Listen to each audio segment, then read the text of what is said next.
जहां एक तरफ आईपीएल के ऑक्शन में प्लेयर्स पर हैवी बिडिंग हो रही है, करोड़ों लग रहे हैं, उस टाइम पे एक कंपनी पूरी की पूरी टीम ही सेल करने का प्लान कर रही है। डियाजियो, जो कि यूनाइटेड स्पिरिट्स की पेरेंट कंपनी है, अपनी IPL team royal Challengers Bengaluru को बेचने का प्रोसेस ऑलरेडी स्टार्ट कर चुकी है। But this raises a question, क्या टीम को स्पिन ऑफ करना बेहतर नहीं है एज कंपेयर टू सेल कर देना? CSK did it in the past. Hi everyone, मैं हूं गौरी और हम इस वीडियो के फर्स्ट स्टोरी में देखेंगे RCB model versus CSK model from the investors point of view. Second, Ranveer Singh starrer धुरंधर ने पीवीआर आइनॉक्स स्टॉक को एक मच अवेटेड बूस्ट तो दे दिया, but is it enough? Does the stock have it in it to be a long run dhurandhar of the stock market? और lastly, cancer जैसे serious diseases का early detection test, जिसका price आज 10,000 रुपए के आसपास है, वो कल को 1,000 रुपए से भी कम में हो सकता है।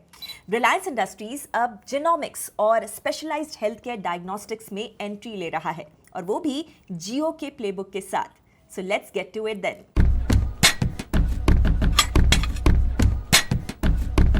पहली स्टोरी में मल्टीनेशनल अल्कोहल कंपनी डियाजियो, जो 2016 से आरसीबी टीम का ओनर है, वो अब उसको सेल करने का प्लान कर रहा है।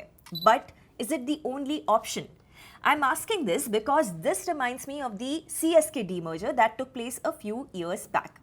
इंडिया सीमेंट्स, जो कंपनी चेन्नई सुपर किंग्स को ओन करती है, उसने 5 साल पहले सीएसके आईपीएल टीम को अलग करने का सोचा। But instead of selling it of, उन्होंने सीएसके को डीमर्ज किया एज अ सेपरेट कंपनी। इससे इंडिया सीमेंट्स के शेयर होल्डर्स को सीएसके के शेयर्स भी मिल गए। पर याद रखिए, आज भी सीएसके एक अनलिस्टेड कंपनी बनी हुई है और उसके शेयर्स ग्रे मार्केट में ट्रेड होते हैं। और इसी पॉइंट से कंपैरिजन शुरू होता है आरसीबी वर्सेस सीएसके का। सी, विजय माल्या के टाइम पे यूनाइटेड ब्रूअरीज ग्रुप एक फ्लैशी बट मेसी एम्पायर था। एयरलाइंस, फर्टिलाइजर्स, फार्मा, लिकर और बीच में आईपीएल टीम आरसीबी, इसलिए कंपनी का वैल्यूएशन डिस्काउंट पे था। माल्या के जाने के बाद डियाजियो ने एग्जैक्टली ऑपोजिट अप्रोच लिया, नॉन कोर एसेट्स को प्रून कर दिया। अब डियाजियो का जो प्लान है वो कोर लिकर बिजनेस पे फोकस करना है, और इसी प्रोसेस में आरसीबी पहली ब्रांच है जो कि कट हो रही है, but probably at a profit. So RCB की आज की एस्टिमेटेड वैल्यूएशन अराउंड $2 बिलियन है। सो यूएसएल का टोटल 1 लाख करोड़ रुपीस के मार्केट कैप का अप्रॉक्सीमेटली 17,800 करोड़ रुपीस आरसीबी से आता है। और आरसीबी फिलहाल यूनाइटेड स्पिरिट्स की 100% ओन सब्सिडरी है। तो मतलब अगर डियाजियो आरसीबी को सेल करता है तो इसका पूरा बेनिफिट डायरेक्टली यूएसएल के बैलेंस शीट में आ जाएगा। इससे माइनॉरिटी शेयर होल्डर्स को इनडायरेक्टली बेनिफिट तो मिलेगा ही, with higher cash reserves, potential dividend, buyback या कोर लिकर बिजनेस में री इन्वेस्टमेंट। एक्सपर्ट्स का यह कहना है कि डियाजियो लाइकली आरसीबी का स्लम्प सेल करेगा। कॉर्पोरेट गवर्नेंस के पॉइंट ऑफ व्यू से भी ये क्लीन स्ट्रक्चर माना जा रहा है।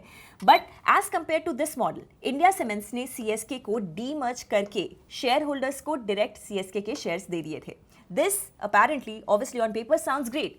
Direct ownership of CSK with clear economic exposure. But problem यहाँ पर यह है कि CSK कंपनी आज भी लिस्टेड नहीं है, तो शेयर्स की प्राइस डिस्कवरी इनएफिशिएंट है, लिक्विडिटी भी कम है और एग्जिट भी इजी नहीं है। तो इसीलिए माइनॉरिटी इन्वेस्टर्स के लिए आरसीबी मॉडल ही रिलेटिवली फेवरेबल हो सकता है। हाँ, बट इसके लिए ज़रूरी ये है कि कंपनी कैश को एफिशिएंटली डिप्लॉय करे, या सिर्फ स्पेशल डिविडेंड या फिर बाय बैक पे फोकस ना करे, क्योंकि तभी एक्चुअल वैल्यू क्रिएशन होगी। रियल वैल्यू तब बनेगी जब ये जो पैसा है वो कोर लिकर बिजनेस के लॉन्ग टर्म ग्रोथ में लगे।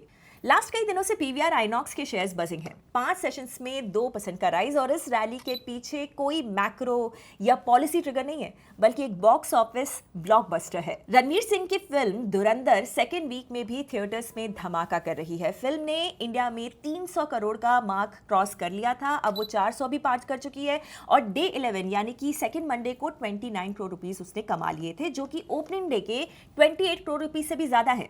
सो वीकडे पर ओपनिंग डे से बेटर कलेक्शन, ये काफी रेयर होता है।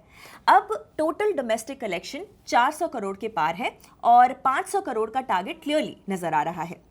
इसी स्ट्रॉन्ग परफॉर्मेंस ने सिनेमा चेन्स के लिए भी सेंटिमेंट को थोड़ा सा अपबीट कर दिया है। Now domestic brokerage Motilal Oswal financial services का ये कहना है कि ऐसी फिल्म्स, धुरंधर जैसी फिल्म्स, पीवीआर आइनॉक्स जैसे प्लेयर्स के लिए शॉर्ट टर्म ऑप्टिमिज्म लाती हैं। उनका कोर पॉइंट यहाँ पर सिंपल है, पीवीआर आइनॉक्स का फ्यूचर कंटेंट पाइपलाइन और ऑक्यूपेंसी पे डिपेंडेंट है। जब धुरंधर जैसे मूवीज जो कि छावा और सैयारा के बाद ब्लॉकबस्टर क्लब में एंट्री करते हैं तो थिएटर्स के लिए ये एक कॉन्फिडेंस बूस्टर का काम करते हैं। एक और ट्रिगर अभी आया था इसी वीक जब पीवीआर आइनॉक्स ने हैदराबाद में पहला 11 स्क्रीन सुपरप्लेक्स लॉन्च किया, adding 5 new screens with Luxe PXL and 4DX formats offering 1,368 seats. साथ ही multi language releases, event based screenings, blockbuster Tuesday जैसे इनिशिएटिव्स और पॉपुलर फिल्म्स के री रिलीजेस स्क्रीन लेवल परफॉर्मेंस को और ज्यादा सपोर्ट कर सकते हैं। मैनेजमेंट का यहाँ पर यह मानना है कि FY26 का सेकेंड हाफ फर्स्ट हाफ के बराबर होगा या फिर उससे भी बेटर हो सकता है। सो करंट फिस्कल में कंपनी 100 स्क्रीन्स ऐड करना चाहती है। हाँ, कुछ 10-15 नॉन परफॉर्मिंग स्क्रीन्स को बंद भी किया जाएगा आफ्टर रिव्यू।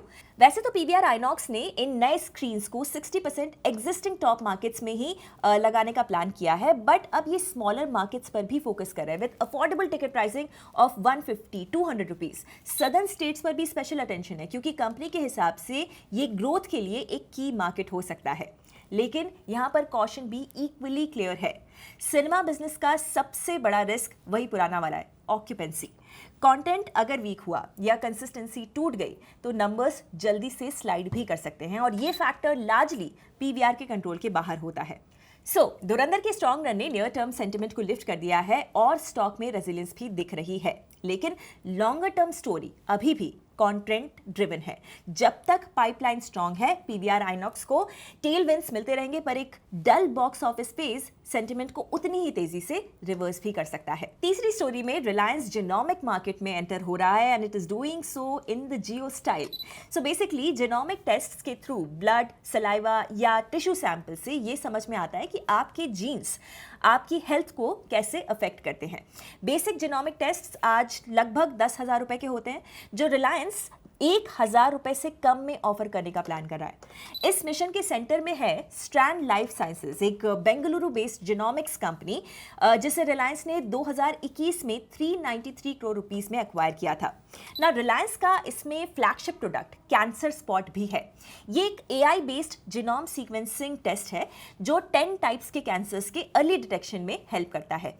ये एक स्क्रीनिंग टेस्ट है जिससे डॉक्टर्स को एक स्ट्रॉन्ग अर्ली सिग्नल मिल जाता है before symptoms even show up. और अर्ली डिटेक्शन का मतलब सिर्फ लाइफ सेविंग ही नहीं होता, कॉस्ट सेविंग भी होता है। इंडिया में हर साल आपको पता नहीं होगा कि लगभग 15 लाख कैंसर केसेस डायग्नोज होते हैं और ऑलमोस्ट 80% केसेस स्टेज 3 या स्टेज 4 पे पकड़े जाते हैं। This late detection means low survival plus high treatment cost, लेकिन अर्ली डिटेक्शन से survival high and cost low हो सकता है, उल्टा हो सकता है बेसिकली। फिलहाल रिलायंस इंडिया में लार्ज स्केल क्लिनिकल स्टडीज कर रही है और हॉस्पिटल्स के साथ एविडेंस को बिल्ड कर रही है। जब ये स्टडीज कंप्लीट हो जाएंगे तब मार्केटिंग पुश और अग्रेसिव हो सकता है। इंटरेस्टिंगली बिना ज्यादा प्रमोशन के भी डॉक्टर्स और कंज्यूमर्स दोनों तरफ से इंटरेस्ट ऑलरेडी आ चुका है। लो प्राइस पॉइंट और अवेयरनेस के चलते अडॉप्शन और फास्ट हो सकता है। स्ट्रेटेजिकली अगर हम देखें तो रिलायंस ने रिसेंटली कार्किनॉस हेल्थ केयर को भी 375 करोड़ रुपीस देकर एक्वायर किया, जिसका रोल स्क्रीनिंग से लेकर ट्रीटमेंट और वेलनेस तक end to end cancer care है। मतलब रिलायंस एक full stack cancer ecosystem build कर रहा है। ऑफ कोर्स चैलेंजेस भी हैं यहाँ पर। जेनोमिक किट्स के लिए इंपोर्टेड रॉ मटेरियल्स चाहिए होते हैं, एडवांस्ड इक्विपमेंट लगते हैं, कॉस्ट नेचुरली हाई होती है। बट अगर कोई कंपनी स्केल, कैपिटल और पेशेंस के साथ इस प्रॉब्लम को क्रैक कर सकती है तो वो शायद रिलायंस ही है। That's it for this video. एक तरफ Diageo का RCB टीम का cell as compared to the previous demerger of CSK by India Cements sports asset के कमर्शलाइजेशन के नुआंसेस दिखाता है। IPL फ्रेंचाइजेस अब इमोशनल ट्रॉफीज नहीं रहे, बैलेंस शीट एसेट्स बन चुके हैं और RCB सेल का वैल्यूएशन फ्यूचर स्पोर्ट्स डील्स के लिए बेंचमार्क बन सकता है। दूसरी तरफ धुरंधर की ब्लॉकबस्टर सक्सेस ने पीवीआर आइनॉक्स को शॉर्ट टर्म सेंटिमेंट बूस्ट तो दे दिया है, but in order to sustain it, it has to be backed by strong content pipeline and expansion. And finally, जैसे जियो ने इंटरनेट को मास प्रोडक्ट बना दिया था, वैसे ही रिलायंस अब जेनोमिक्स को लग्जरी से नेसेसिटी बनाना चाहता है। अगर ये प्लान सक्सेसफुली एग्जीक्यूट हो gaya तो इंडियन हेल्थ केयर का कॉस्ट स्ट्रक्चर चेंज हो सकता है। फ्यूचर में कैंसर का डायग्नोसिस अर्ली, अफोर्डेबल और एक्सेसिबल भी हो सकता है। So, tell me, what do you think of all these stories? Let me know in the comments and subscribe Upstocks to continue to see such videos. Investment in securities market are subject to market risks. Read all the related documents carefully before investing.